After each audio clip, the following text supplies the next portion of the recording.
السلام عليكم متابعينا الكرام، متابعي قناة كرة رياضة اتش دي. مرحبا بكم في هذا الفيديو. ذكرت تقارير صحفية أن خوسيلو مهاجم منتخب إسبانيا ولاعب ريال مدريد على أعتاب الانتقال من ريال مدريد إلى صفوف الغرف القطري. ولعب خوسيلو صاحب 34 سنة على سبيل الإعارة الموسم الماضي في صفوف إسبانيول، ومن المقرر أن ينتقل للغرفة بمجرد انتهاء مع منتخب لاروخا في يورو 2024.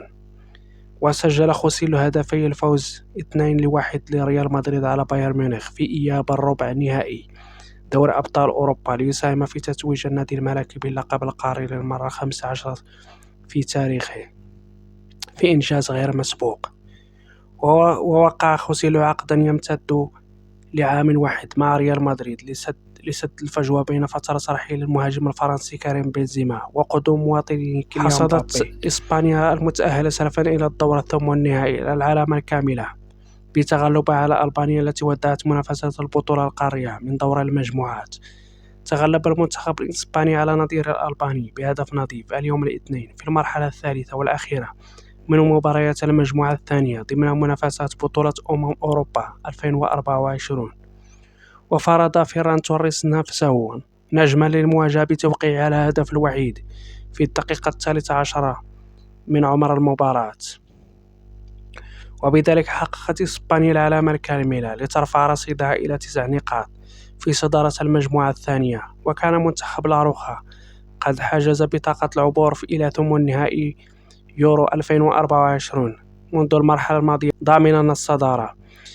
في المقابل فشل المنتخب الألباني في تحقيق المفاجأة ليتجمد رصيده عند نقطة يتيمة ويغادر البطولة القارية من دور المجموعات.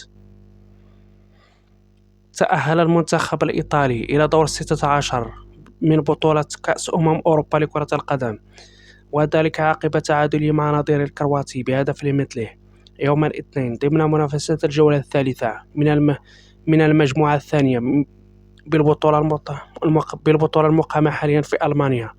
ورفع منتخب إيطاليا رصيده إلى 4 نقاط في المركز الثاني بفارق 5 نقاط خلف منتخب إسبانيا المتصدر وبفارق نقطتين عن كرواتيا صاحبة المركز الثالث. وسجل نجم ريال مدريد لوكا مودريتش هدف التقدم لكرواتيا في الدقيقة 55 من عمر المباراة، فيما سجل ماتياس زاناكي هدف التعادل للمنتخب الإيطالي في الدقيقة 8 من الوقت المحتسب بدل من الضائع للشوط الثاني. وشكرا على المتابعة، ولا تنسوا دعمنا بالإعجاب والاشتراك في القناة تشجيعا لنا لتقديم المزيد إن شاء الله.